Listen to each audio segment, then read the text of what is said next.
बिस्मिल्लाहिर्रहमानिर्रहीम। औरत के ज़ुम्मे शोहर के हकूक़। हर जायज़ अमर में उसकी अताअत और फरमाबरदारी करना।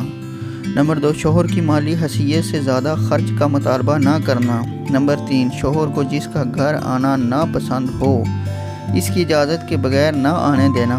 नंबर 4, इसकी इजाज़त के बगैर इसका माल किसी को ना देना। नंबर 5, इसकी इजाज़त के बगैर नफल नमाज ना पढ़ना और ना नफल रोज़े रखना। नंबर 6, शोहर को हराम की कमाई से बचने की फ़िक्र करना। नंबर 7, शोहर की गरीब या बदसूरती की वजह से हक़ार ना समझना। नंबर 8, अगर शोहर में शरीयत के ख़िलाफ़ कोई चीज़ देखें तो अदब से मना करें। नंबर 9, शोहर का नाम लेकर ना पुकारना। नंबर 10, किसी के सामने इसके ऐब बयान ना करना और ना इसके सामने ज़बान दराज़ी करना। नंबर 11, शोहर के अजीज़ व अकार से लड़ाई झगड़ा ना करना। नंबर 12, शोहर की इजाज़त के बगैर घर से ना निकलना।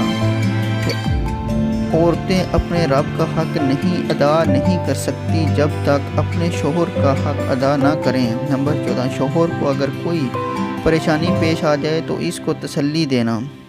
शोहर की खिदमत, मोहब्बत और खलूस को शहादत समझना। मज़ीद ऐसे वीडियोज़ देखने के लिए हमारे चैनल को सब्सक्राइब करें, वीडियो को लाइक और शेयर ज़रूर करें ताकि आने वाली हर वीडियो बर वक्त आप तक पहुँचती रहे। शुक्रिया।